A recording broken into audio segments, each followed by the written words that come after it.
I'm delighted to introduce our next speaker, who is Professor Sujit Sivasundram. Sujit is Professor of World History at the University of Cambridge. He's a Fellow of Gonville and Caius College, and he's also Director of the Centre of South Asian Studies. Sujit grew up in Sri Lanka and came to Cambridge in 1994 to study engineering, which became natural sciences, and then went into history and philosophy of science. And maybe this evening in the discussion panel, he can tell us a bit more about how that all happened. But he now specializes in world history, especially the Pacific and Indian Ocean and their islands. He studies the history of race, the global histories of science, medicine, technology, the environment, anthropology, and archaeology, and the history of the British Empire. So Sujit will be talking to us about global history of science and religion. Over to you. Thank you, Sarah, and thank you very much for the welcome, and it's very good to be here. I'm actually kind of returning to a theme of my work from quite a while ago, because my PhD, in fact, was on the history of science and religion in the Pacific, but I haven't been writing on the history of science and religion for a while. But Sarah was so persuasive that I returned to something I published in 2010, which is now on the Moodle site, I think, for the course, if I understand correctly. And so I'm kind of coming to it from a new perspective, I guess, in my talk today.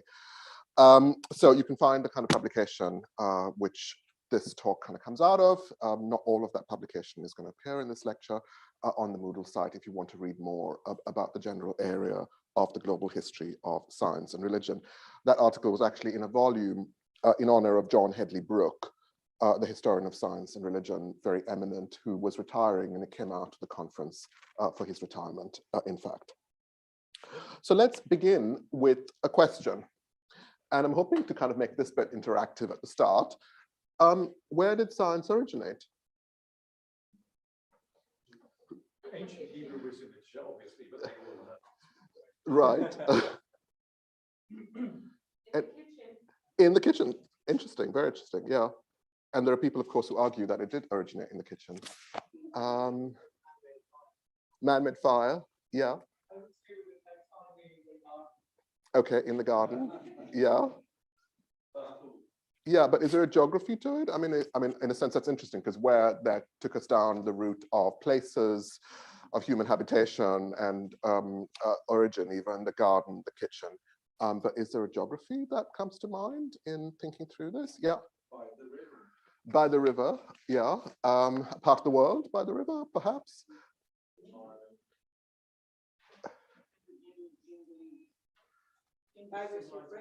Indus civilization, Tigris civilization, yeah. So yeah, so there are lots of different places that we can go. And of course, here we have three scientists perhaps kind of looking from three different directions at the same thing. So I guess it's kind of the standard narrative, of course, which we haven't kind of come across in the answers there, is that science originates via various scientific revolutions in the West, that it originates via the Enlightenment, right? That it's tied to modes of secularization and modernization. So in a sense that, that religion had to go out of the door, and then we had a more secular kind of view of the world, and that gave rise to modern science. So science is part of secularization. It's part of modernization because it's about forms of objectivity, it's about self-awareness, historians would argue, which is tied to modernization because you need a kind of modern idea of the individual along this line of argument to give rise to science. You need industry in this argument to give rise to science, so the Industrial Revolution in Europe and in Britain plays a really, really important role in that explanation for the rise of science. So here are some big kind of historical kind of moments and events that people would use to, or traditional historians would use to argue for the origins of modern science, scientific revolutions. There's a debate about whether there's one or two. The Enlightenment, the Industrial Revolution, modernization, secularization might be some of the places in which we go.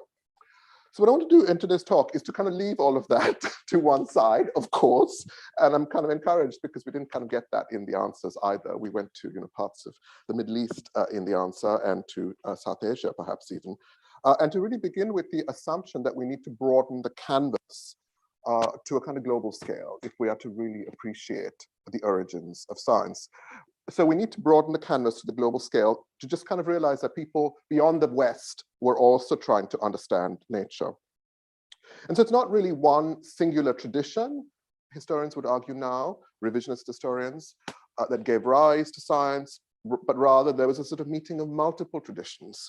So of course we know that indigenous peoples and the knowledge that they had about forms of plants and so forth were very vital to the origins of modern science, because that knowledge was then appropriated and incorporated into modern science in complicated ways. Similarly, the role of the Arab world and Islam is really central to the story of the history of science, because in complicated ways, knowledge moved between different parts of Eurasia and Europe over the long period, or over a long time, and these borrowings were forgotten and even erased in history. And so we need to kind of actually recover the complicated journeys through which science emerged across the dichotomies of Islam and the Christian world. Similarly, one would need to bring in East Asia and Chinese sort of histories. And of course, there's a long tradition here in Cambridge with the work of Joseph Needham and so forth, which carries on till the present at the Needham Institute, which is very devoted to the recovery of East Asian histories of science. One could bring in, of course, the world of Buddhism and Hinduism, and we'll be focusing a little bit later in the lecture on South Asia as a context for this. So if that is the case, science did not originate from a singular tradition of knowledge. We can talk more about that, not only in the West, but people trying to understand nature, but we probably also need to bring in imperialism. And this is something that I have been writing on, because in the sense that if science had these multiple pathways of origin, which were multicultural, it is also the case that in the 18th and 19th centuries, enormous amounts of data and specimens and material came from the wider world into Europe because of imperialism. Huge quantities of plants, huge quantities of specimens of various kinds. And so historians who track the relationship between science and empire argue that actually the modern formation of scientific disciplines like botany, like geology, and so forth were fundamentally sort of impacted really by the massing of this information, where the wider world for Europe became a kind of theater of collection of stuff, which could then be brought back to the natural historical study, to the cabinet of the theorist, the philosopher in Europe. And that person, who was often a man, would then kind of theorize really the sort of shape of the earth or whatever it might be on the basis of these collections and these materials, the gathering of data and specimens. So in a sense, we need to kind of broaden the canvas of the history of science to this broader geography now, if we are to really appreciate more sensitively the origins of science. Certainly through imperialism, but also through a whole series of kind of multicultural encounters, really, which predated and ran into empire as well. So it's not only about imperialism. And then certainly kind of thinking about modern disciplines of the 19th century. So what happens, of course, this is the so-called second scientific revolution of 1800, is that you go from natural history and natural philosophy, which are the kind of rubrics under which science is organized prior to this, into a whole series of modern disciplines, which emerge circa 1800, which are the disciplines that we still have. Some of these already existed, but others kind of arose in the 1820s and 1830s through these sorts of field expeditions in the wider world. So that's the broadening of the canvas of the history of science. So what about biography? Who is a scientist? So in a sense, I'm kind of going through very basic questions here. What is science? Who is a scientist? And as I was saying, what emerged out of this sort of global kind of encounter and imperialism was then, of course, a hierarchy of value in relation to who counted as a scientist and who was a field worker. Because as a result of imperialism, what we had was the notion of the field worker who was out in the wider world, and a scientist who was often in Europe, and who often was a man, and who often was white. And so effectively, because of this increasing kind of imperial dimensions of the 19th and 20th century, we have a sort of hierarchy of value where certain kinds of people become scientists, and certain kinds of people become field workers or data gatherers or informants, to use the sort of word of the time. And so, of course, then if we think about Kew Gardens, which are written on, for instance, you have a whole series of other gardens which kind of feed information into Kew Gardens.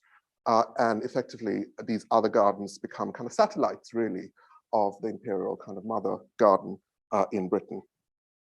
But it's not only in that sense, then, that we get a kind of hierarchy of value, as I'm calling it here, in relation to who counts as a scientist. Of course, this gets tied up with racism and patriarchy in various ways. And we need to kind of actually think quite carefully about this because science gets implicated in modes of racism.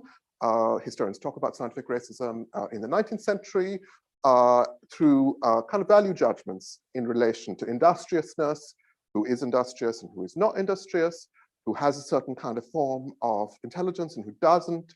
The ability to reason becomes tied up with racial assessment and also with modes of gender assessment as well.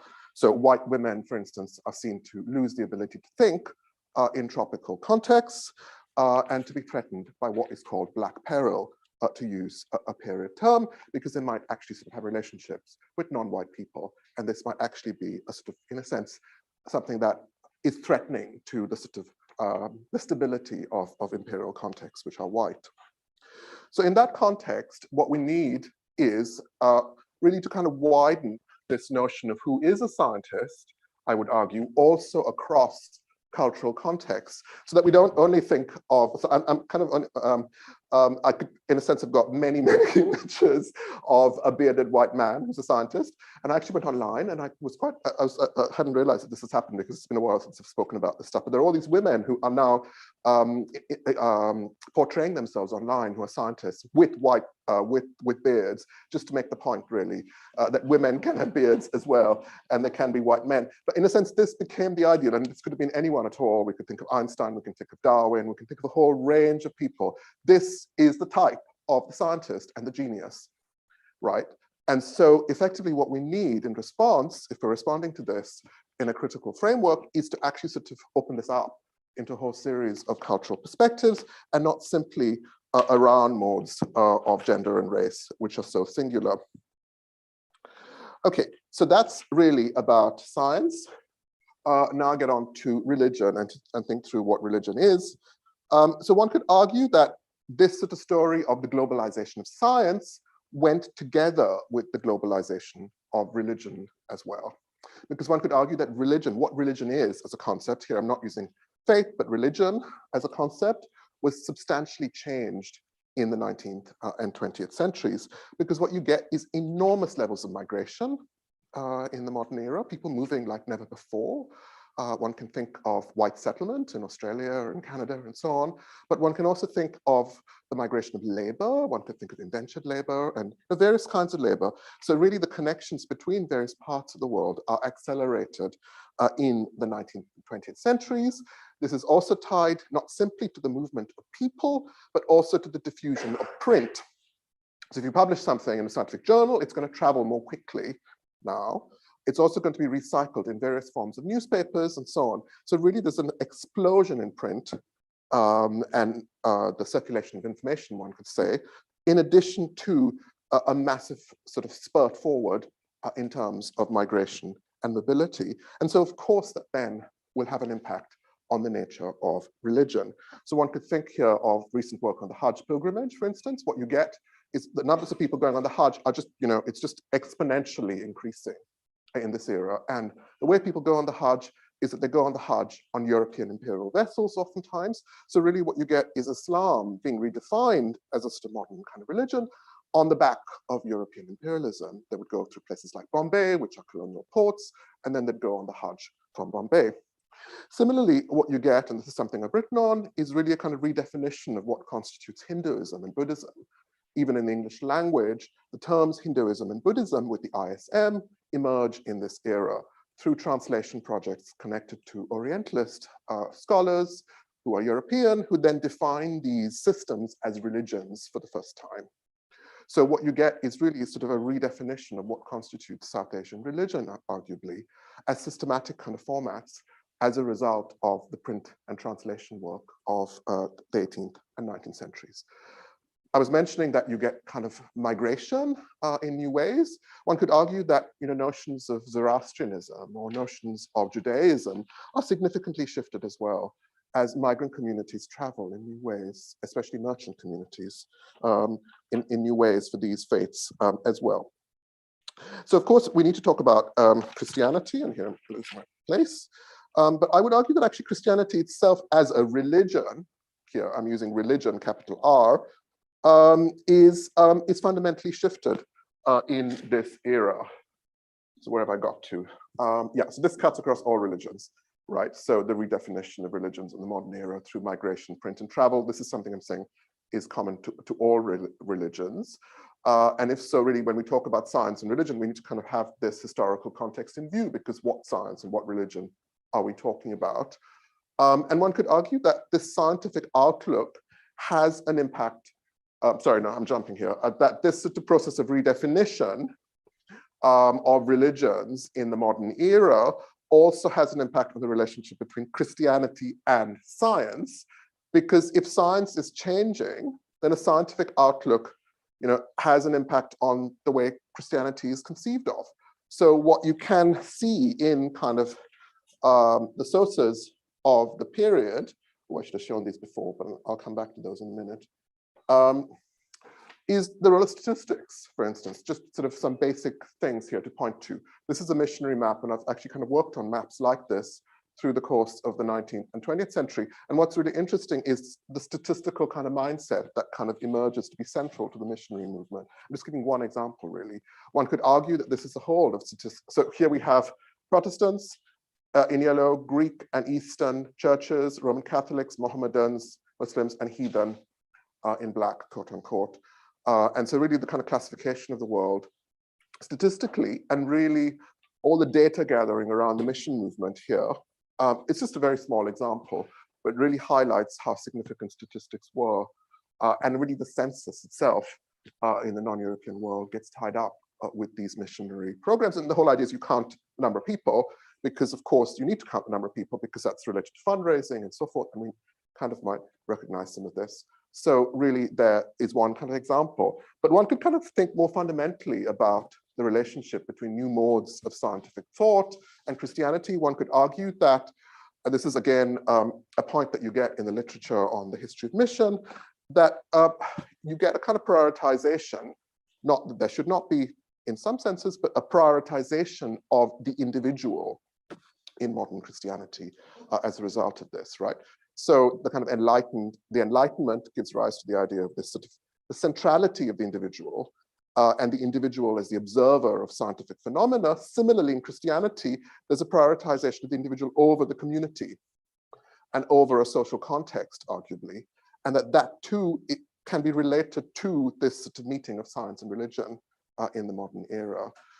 And so really the sort of insistence really of the significance of the individual over the community is something that we might talk about. One could argue in other ways as well, in terms of the preaching. This is something I'm interested in, how preaching is globalized. The whole idea that there are 3 points to a sermon is something that you start to sort of see in the 19th century in mission texts and so forth. Why is that? That's a kind of idea of systematization, which in some senses goes to this notion that you have to sort of systematize theology in certain scientific ways, arguably. I'm using science very broadly here, and we can debate this. But what I'm arguing for really is that the nature of Christian practice is being shifted by a modern idea of science, and we need to keep this in mind. How many minutes have I got? Okay. Now, I want to kind of get down to a little bit of detail. And what I want to kind of pitch for here in the next few minutes is the significance of the figure of the missionary. So I've written on missionaries and argued that missionaries are, in some senses, de-globalizers of science and religion in the modern era. How can I say this? Well, if you think about all the things that missionaries did for scientists in the 19th and 20th centuries, it's pretty astounding, actually. So I did my PhD on the Pacific, and I was working on it for the period after the voyages of Captain James Cook. And so if you want to kind of bookend this is late 18th century. And so the idea here is there are the so-called quote unquote noble savages of the Pacific. This comes out of Rousseau. So the idea here is that in the Pacific, there are these people untouched by civilization, and they will convert very quickly because they're untouched by civilization. So after the evangelical revival, the Pacific was prioritized as a site to send missionaries to, under the impression that people in the Pacific would convert very quickly because they were not as quote unquote civilized as people in East Asia or South Asia. So it was tied to the sort of civilizational language of the kind of potentiality to convert, right? So what happens, of course, in the voyages of Captain James Cook is significant here because Cook's voyages were about science. They're connected to the transit of Venus, for instance. They were about taking a whole series of scientific measurements and so forth, trying to find a hidden continent, so-called Southland, which would balance out the geography. The whole idea being that there was a landmass which was as extensive as Eurasia in the south, and so you needed to find this, and this is one of the things driving the voyages of Captain James Cook. So if that's the case, what I argued for was that the missionaries themselves came to prioritize science in the Pacific. The whole idea was that this is a place where everything was upside down, the antipodes, after all, as a concept, where you had creatures and people who were totally different to anyone who was in Europe. And so they started to write reams and reams about science, in fact. And so just to give you some examples, I wrote about this guy over here. He's not known anymore, but in the 19th century, he was the most famous, one of the most famous missionaries. So he was ranked next to David Livingstone, and there were lots of books which actually compared Williams to Livingstone. And it's quite interesting that we don't remember him now. So here's John Williams. He was martyred in Erromanga in the Pacific.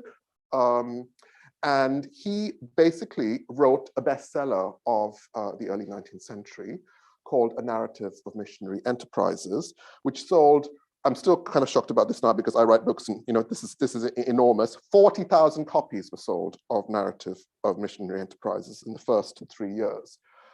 Now, if you read this book, it's actually a book about mission, but it's also a book about science, right? So he developed his own theory of coral reef formation. He writes about geography, and he wants to actually sell the book to scientists. And the idea here is that he is a better scientist, or a man of science, because the word isn't coined in this period, and the word that is used is man of science, that he's a better man of science than any passing naturalist. And of course, who is the person who uses Williams's data? Any guesses? It's Charles Darwin. Right, so Darwin, of course, stays with missionaries in the Pacific, and his first writing was on coral reefs.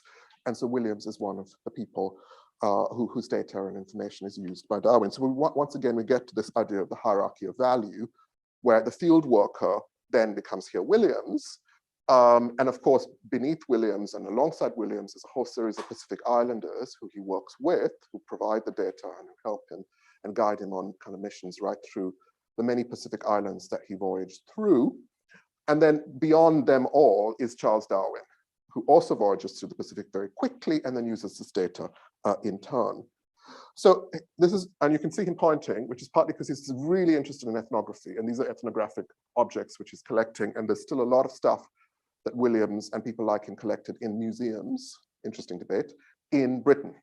So that, I won't get into that. There was a whole missionary museum where all the stuff from the Pacific was displayed in London in this period. Some of it was burnt to denote conversion. Other objects were brought and put into display. Some of that's the stuff. I was just tracking this yesterday because I was interested in another missionary, is in the British Museum. So of course, there's a whole series of other people like this.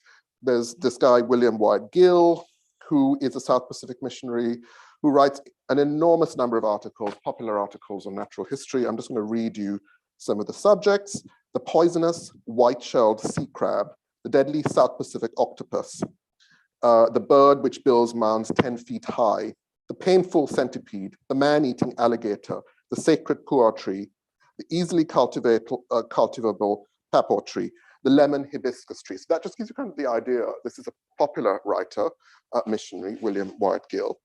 But British South Pacific missionaries contributed over 200 articles in scientific journals between 1869 and 1900. Now, the danger of this sort of approach to the kind of idea of the missionary is that sometimes the science overtook the kind of Christianity, or in a sense, it's really interesting to reflect on the notion of vocation here, because if you're doing science, you're doing religion, sometimes the science actually outpaced the religion. This is, of course, very evident if one wants an example. I can use this. There's David Livingstone, of course, who historians now call a missionary of science. Interesting, because, of course, I mean, he was really, really critical, and he's well known, and people know about him much more than John Williams, for all of his great journeys across Africa. These were made possible through the support of various organizations, scientific organizations. So the president of the Royal Geographical Society, Roderick Murchison, the geologist, was a patron of David Livingstone. And the money that came from these various scientific associations and organizations helped fund the scientific instruments that were necessary for his epic journeys. And really the kind of model of the journey which Livingstone sort of subscribed to was the model of the scientific exploration, because he took with him an artist, Thomas Baines, in 1858 on the 1858 expedition. So if one thinks about Captain Cook's expeditions, you have a team of people, one does art, one does botany, one does natural history, one does geology. You know, that is the sort of model of the scientific expedition. This is what Livingstone is doing. He's doing the same thing. So Baines, the artist, Richard Thornton, the geologist, John Kirk, the botanist, and so forth. So really, here's a missionary doing a scientific expedition, and a really important series of scientific expeditions in Africa at this time. So if we take a step back, let's go back a little bit. We can kind of make it even bigger, right? We can make it even bigger to kind of support the thesis that these missionaries were globalizers of science and religion. Because they write on science, they collect data and specimens, they conduct scientific expeditions, they think of their vocation as men of science.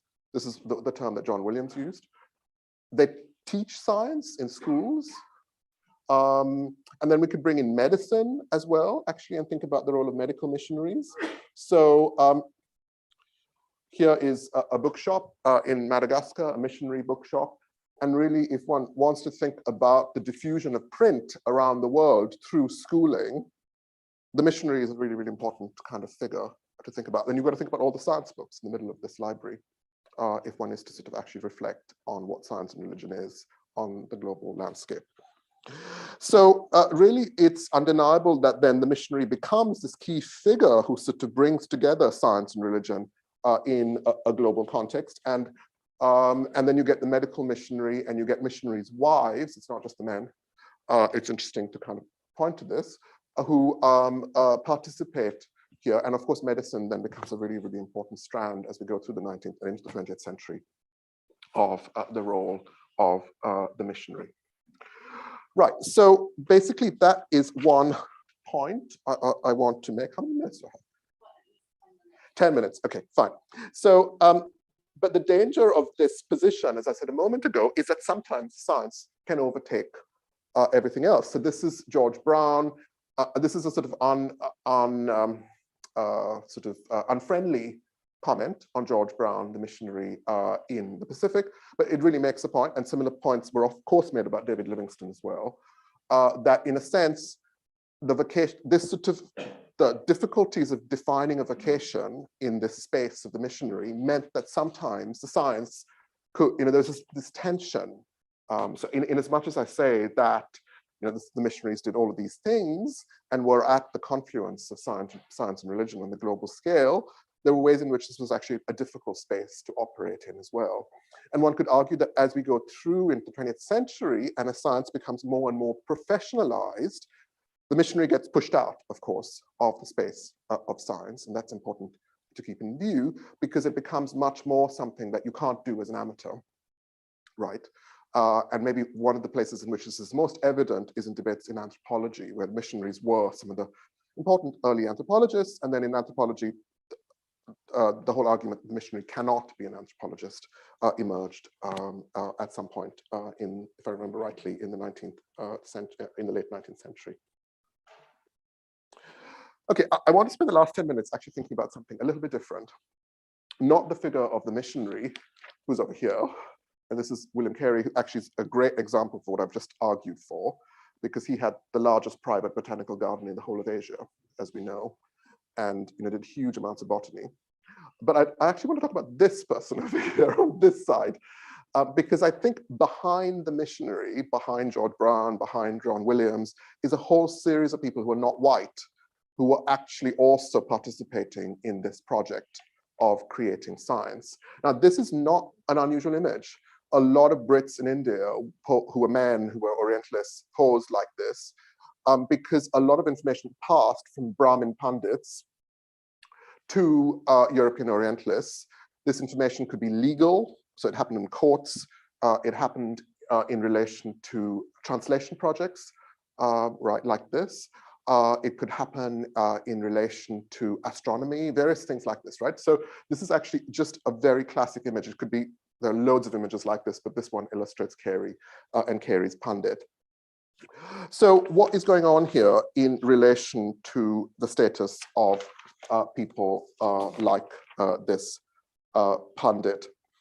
So I want to go actually not to Serampore, which is here in Bengal, but to Sri Lanka, because of course, I'm Sri Lankan, so I thought I should bring something in from Sri Lanka. And I'm going to tell a bit of a story, actually. It's the 1820s in Sri Lanka, in Jaffna. I'm just about to go to Jaffna in 2 weeks' time, in the north of Sri Lanka. And we have a missionary, Daniel Poor, of the American Board of Commissioners for Foreign Missions, who enters into a debate with a Brahmin astrologer, whose name is Vikuvanatha Iyer, and his dates are 1756 to 1845. And the nature of this debate is really interesting, because what happens is that this debate between the missionary and the astrologer turns on the nature of science. And it just illustrates the kinds of things that were going on in relationships like this, which were happening right across South Asia in the late 18th and into the early 19th century. So Poor, the missionary, sends trigonometric problems to solve to Iyer. Iyer sends palm leaf manuscripts, the traditional form of communication about science and so forth in South Asia. For instance, a palm leaf manuscript connected to the physiology of sneezing to Poor. And then this sort of exchange carries on.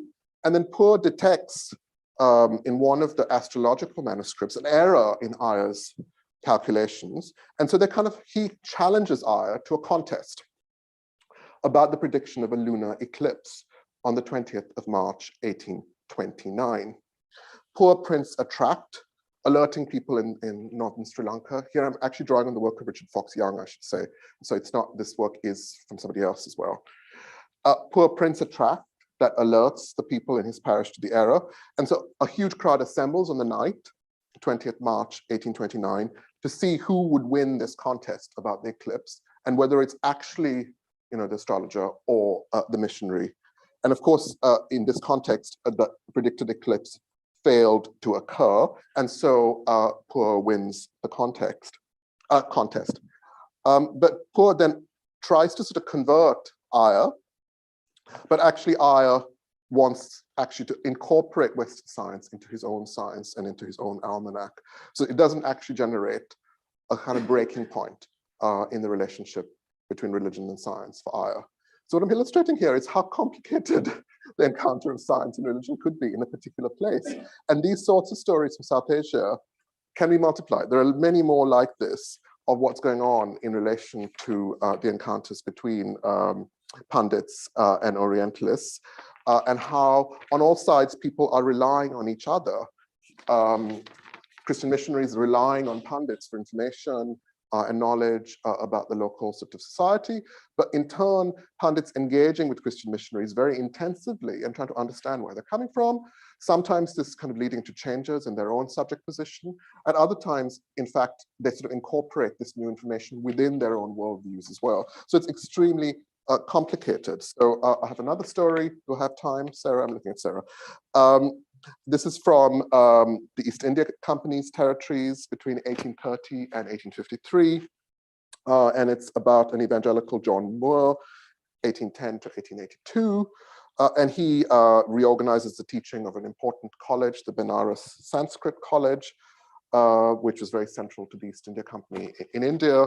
And he also then gets into debates with various pundits What you get is, texts emerging from you get texts in response from the pundits, and really it's extremely complicated to think through.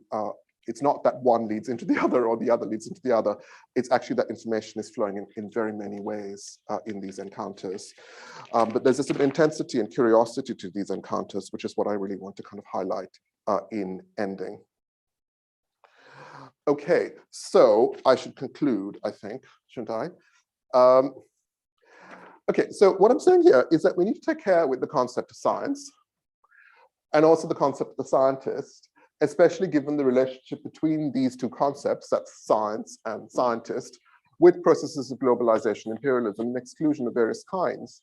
And of course, we need to sort of engage with current debates about race, gender, and civilizational hierarchies implicit really in the history of science and in the conception of the scientist. If we do that, then we need to kind of open up the story to all of these many cultural starting points. It also sort of then contradictorily actually kind of alerts us to something more complicated even, that the Christian missionary is right at the center of the story. So it's not like, we just change focus and then suddenly the story becomes more complicated, but actually we see that the missionary plays a role in that story, rather than it being necessarily the Charles Darwin figure in Britain who we need to kind of focus in on. We need to take care with the concept of religion, capital R, maybe I should have used, because it itself is being changed in a whole series of ways. New religions, new world religions are being defined, as I mentioned earlier, because of print, because of travel, because of empire. And so we need to move beyond the concept of religion to think about claims about truth, I would argue, which are kind of something quite else to this historical kind of concept of religion, which occludes quite a lot. So we need to attend to the complexity then of the encounter between science and religion. We've got to be critical of both these things. We can't just embrace science or embrace capital R religion uncritically, because that would be wrong. And if we do that, actually what happens is that we kind of move beyond the simplicity of a debate about conflict, or even a simplicity of a kind of view that these two things are separate, into something which is not dichotomous, but which really highlights these intense encounters in this space of sort of knowledge, if you like, which we have labeled science and religion. So we see how at the interface of science and religion, a whole series of people, colonizers as well as colonized, missionaries as well as missionized, sought to make meaning of their lives. We see that these forms of knowledge opened up vistas and modes of debate which were really intensive. So in a sense, actually, the space of science and religion is complicated. It's not about conflict. It's not about coexistence necessarily. It's actually the space where people are trying to make meaning that we sort of then see. And then from that, we've got to kind of then make up our own minds, really, about what we make of it. We see that there were forms of understanding that crossed cultural boundaries and cultural perspectives, and that non-European people, too, were able to take up religion and science for their own purposes. So this is science and religion coming from elsewhere, like the astrologer testing things, like various people trying to kind of change their ideas on the basis of new science, or people actually, in fact, resisting imperialism and domination as well through science, which is something that is quite interesting to think about. That nationalism, for instance, in the non-European world was reframed by science in complicated ways, and there's a literature on this. In this sense, then, science and religion and the debate around it takes us to very fundamental questions of human value, human worth, and human identity, and also to considerations of what happened in the past and what kind of future do we want. Thank you.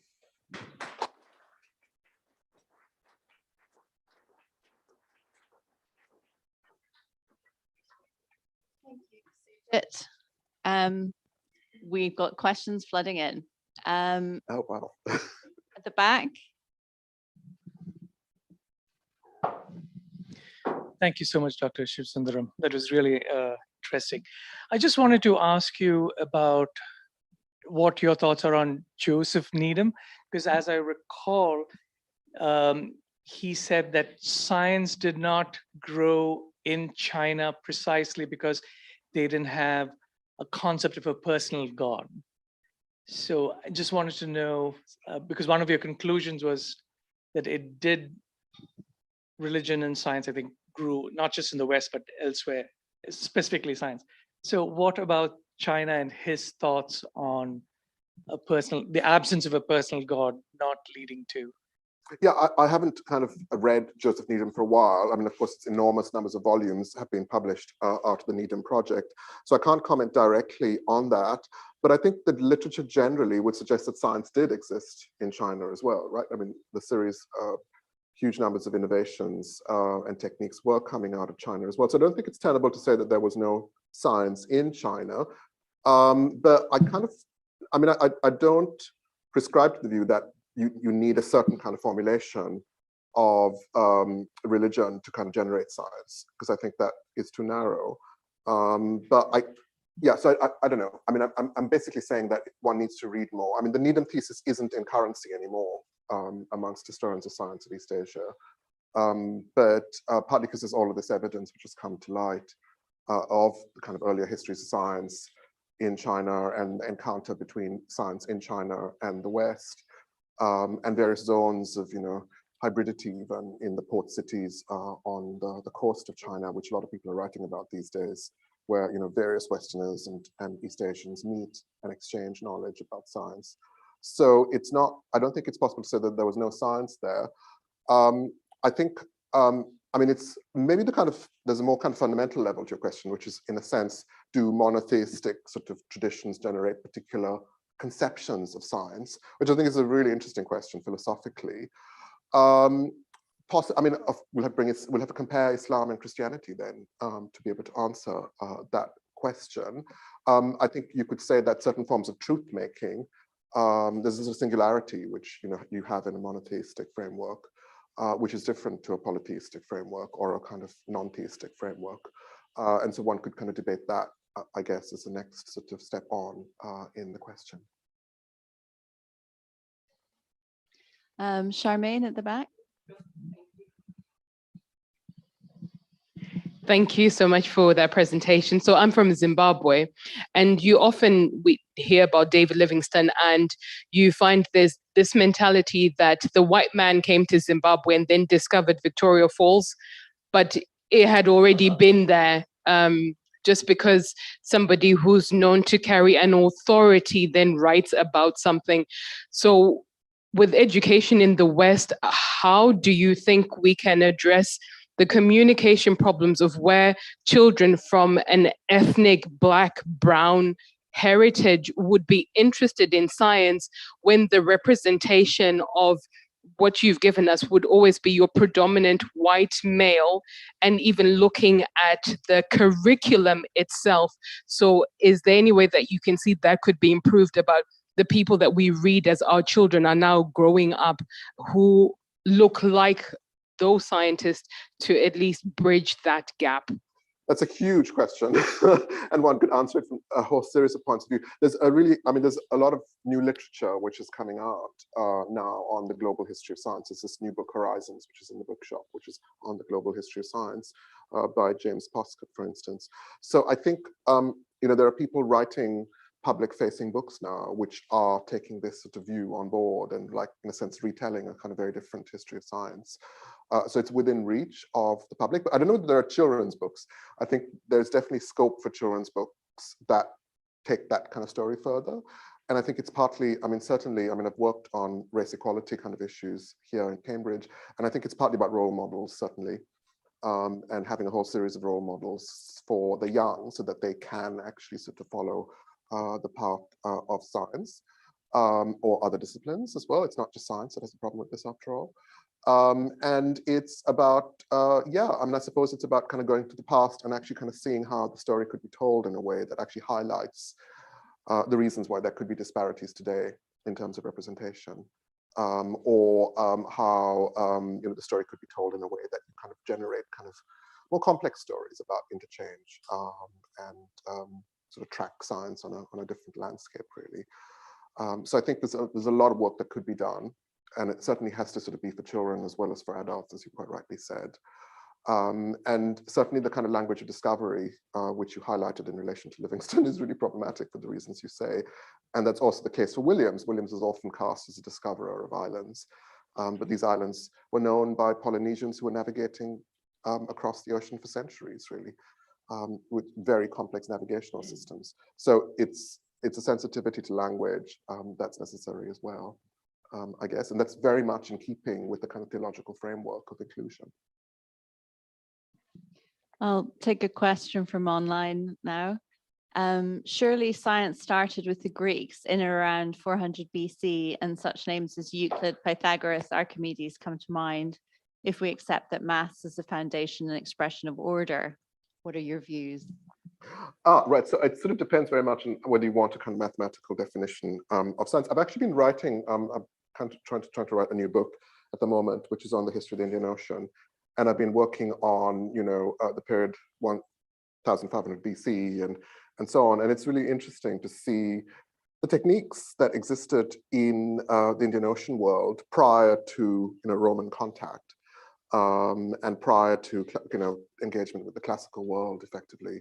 So I don't think that it depends very much what science is. It all turns on what science is, right? If one defines science out of a classical tradition, then of course it began in the classical world. But it's a bit of a circular kind of issue then, because one is defining it from the answer rather than actually being open-minded about what it might be. So it's kind of complicated. But I think it's certainly the case that that there are mathematical kind of practices, there are practices of invention and innovation in the wider world which are unrelated to the classical world of Europe. Mr. Bray?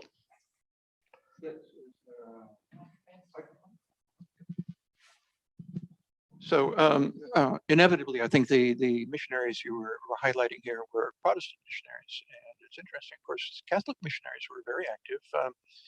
And von Humboldt, when he traveled through Mexico in 1803, 1804, was enormously impressed what he found in Mexico City. He said that the scientific institutions there rivaled anything he had seen in Europe. And of course, the unfortunate history that followed that, most of that apparently passed away, but it was a tremendous creation. And von Humboldt himself was very impressed by it. Yeah, no, that's a really good question. That was the question people always asked me when I was a PhD student. What about the Catholics? Yeah. And is there a kind of denominational? Yes. No, I think you're absolutely right. I mean, I think there are Catholic missionaries in the Pacific as well, certainly, and they also were interested in science. It's very hard to generalize about the differences between Protestantism and Catholicism in relation to science. I mean, a stereotypical kind of way to do that might be to say that, there are ways in which, the Catholics responded differently to the animation of nature, to immanence, divine immanence, and so forth. And so this is different to the way the Protestants detach themselves from Pacific cultures, which are animistic. I don't know. I mean, this could be debated at great length, but I think it's certainly the case that it's not just simply a Protestant phenomenon. I'll bring another question from the online audience. So can we conclude from your talk that even now different cultures may define science, religion, and their relationship in a way which may not be the same as how Western culture understands them? That's a really good question. I think it's kind of increasingly difficult, partly because of the level of standardization. And so in a sense, science is much more standardized, right, than it was in the period that I was talking about in relation to scientific journals, in relation to scientific nomenclature, in terms of debate. So it's much more, it's sort of got a sort of language which is shared internationally. So I think we're at a different moment in science, but I guess what I was suggesting was that some of the legacies of this story might still need to be challenged and rethought in present day science. So it's not necessarily about the terms or the modes of debate or the modes of meaning, but it's actually about how this earlier story has sort of imprinted on the story of the present that I wish to highlight. In terms, I mean, I'm not a scientist, so I can't really in some ways answer what contemporary science is like and whether there are people in South Asia or East Asia who actually kind of use a very different kind of cultural engagement with science because of their starting points. That's something maybe for you to answer, Sarah, having done various work in Asia. So I should throw the question back to you. Over coffee. No, I think you need to answer. See, I'm not going to be scary in turn. What was the question? Whether there's a cultural specificity to the way contemporary science is practiced in East Asia. I may have spent 20 years in China, but I've had a limited experience in the sense that the science that I took part in, and the scientific community I was part of was very much, if not trained in the West, they were trained in a Western way. And even if they'd done their initial education in China, they'd almost certainly spent time abroad in the US or Europe. And the way that science is done in the institute that I'm part of is done, this culture is essentially the same as in a lab in Cambridge.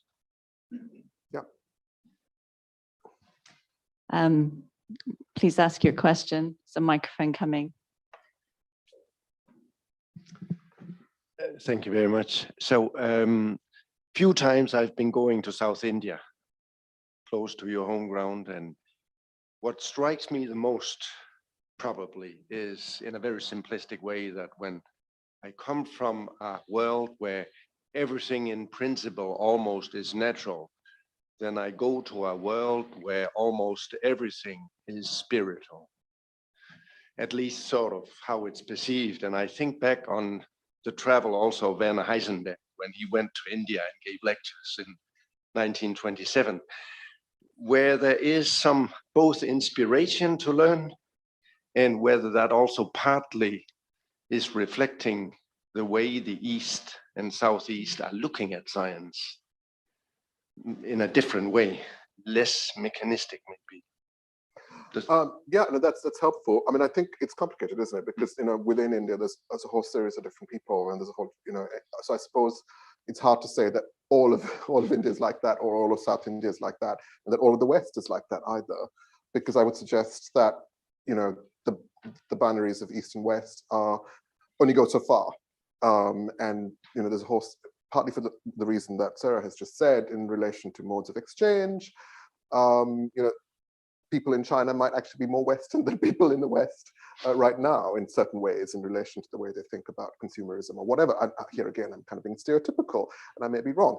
So I guess yes, but also no, because I think it's even more complicated. But I think you're right that actually traveling somewhere else makes one realize that the relationship between science and religion can be very, very different. And I remember, in fact, discussing astrology with scholars of science and religion at one stage, and just reflecting on how prevalent astrology is in Sri Lanka and South India, and how that is actually a space where science and religion is always being worked out, and what do we do with that as a sort of everyday practice, really, to the present. So maybe that is sort of just one way of thinking through what you indicate in terms of spiritualism, and how modes of spiritualism might be different in different places. But so the answer is I'm saying that it's not just East versus West. It's more complicated because of all of history that's gone on. But there are differences, no doubt, between places. We've got time for one or two more questions. Dave? I was interested in you mentioning Carey because he's celebrated as the first Baptist missionary. Yes. However, the Baptist Missionary Society cut him loose eventually. Oh, yes. And it was over the conflict of his approach. They thought he should be preaching the gospel.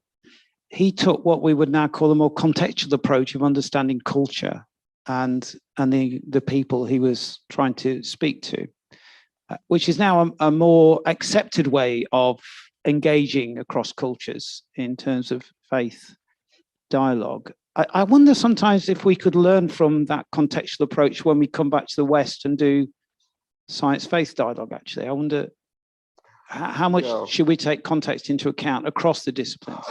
I think that's a really kind of perceptive point in terms of context. Yeah, I mean, you're right. I mean, I can't now remember the details. I did write on Carey at one point 10 years ago, and I've slightly forgotten the story of how he was cut off. But I mean, of course, he was very close to the East India Company. If I remember rightly, he set up a college for the East India Company, which he taught, he taught at the college for the East India Company. I can't remember now the exact details. I'll have to go and look back at my notes. And then he was doing all the science as well, and lots of gardening, for instance, and botany. So, yeah, I mean, I think that was a way of engaging with the context that he was in a full sense. But of course, that was the period where there were these big debates about the relationship between culture and conversion in the missionary movement. Yeah, maybe that was what was playing out in relation to the position around him. I'm not sure. I'll have to go and check that out. But for your question about what we do today, yeah, I mean, context is vital, isn't it? For the way we think about science and religion, and the way we, I suppose, kind of are open-minded about, critiquing them, really. I suppose what I've kind of highlighted is that this was a space of debate and consistent debate and testing in so many ways, because cultures are different and people are different. And even maybe the data that you get, I mean, there could be differences, and this is why it's happening globally in terms of experiments needing to be done in different places.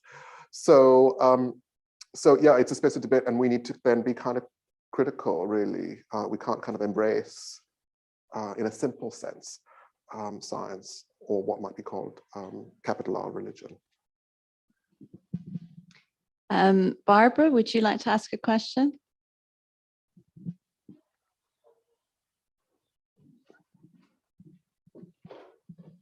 The wise men followed a star from the east to the west to see the baby Jesus. What do we know about astronomy 2,000 years ago in the East?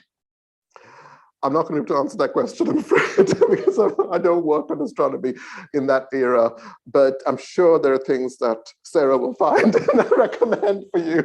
No, I'm just being very naughty. I saw Chris's hand up at the back. Oh, the philosophical. I just can't resist. Yeah.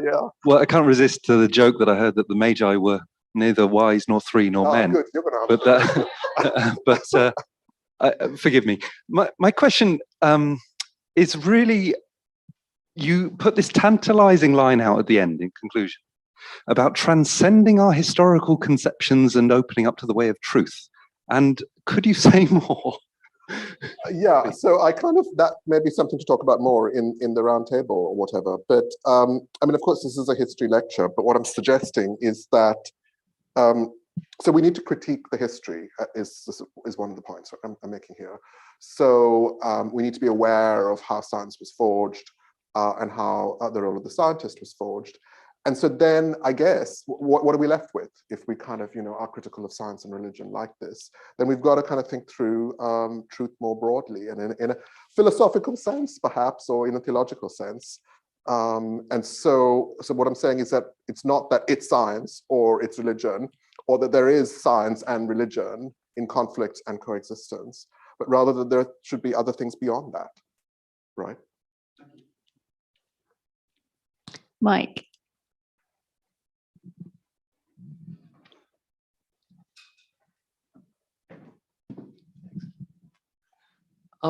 Thanks. In your talk where you sort of commented on the connections of bringing medicine and bringing education and so on and so forth to various places as a missionary activity, if one were to sort of turn to Paul and say, Paul says, I resolved to know nothing while I was with you except Christ and him crucified. To what extent is there a danger in missionary activity of people becoming Christians because they see white man's power, stick go boom boom, or medicine or education or whatever else we're bringing other than some other aspect of the gospel?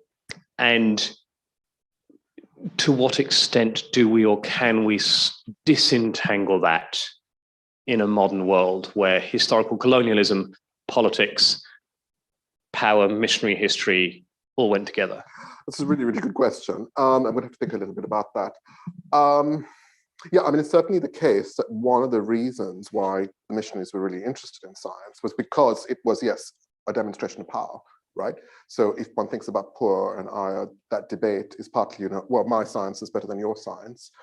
And so that then in turn could lead to conversion in various ways. So that's the kind of logic, that the idea that science actually is a sort of demonstration of power, of Western power, and hence the veracity of Christian claim making. I suppose that actually that isn't an argument for missionaries for disengaging or not taking up a contextualist approach to follow the previous question. It's more the case that it's about what is the context for and what you're trying to do with it. I don't think it should be a demonstration of power, certainly. I think it should open up a space where people are curious. If the point here is that there is a sort of human curiosity about the natural world, which is cross-cultural, then surely, the way people in mission stations or, or in the context of cultural conversations, how they kind of talk about science should open up a sort of space of dialogue and of exchange of ideas, rather than, my science is better than your science. Possibly. Last question, Tom McLeish. Sergey, I'm right here. Thanks, Sergey. That's wonderful. I just wonder if I could push you a bit on a theme that's come up in the questions and also in your initial presentation on the potential distinction between science and technology. So it came up in Needham. So what Needham would say in response to your question, as it were, to question Needham was, oh, yes, of course, China had wonderful technology, but not science. But I wonder if what you're saying is that when you look at that question cross-culturally, then the distinction that we make in the West between science and technology gets blurred anyway. Do you want to say a bit more about that? Yeah, no, absolutely. I mean, I think, I guess the point that I was making is that the classification of disciplines comes out of the story, right? One gets all of these new disciplines in the 19th century, and those disciplines separate out physics from chemistry and everything else. It's not the case that in the non-West, people have that same system of classification of knowledge. And certainly, technology, the utility of knowledge, shall we say, can be really much more significant or significant to theory in different ways. So we need to be conscious of that, certainly. So I don't know whether that's answering your question or whether you're kind of saying something more than that. Yeah.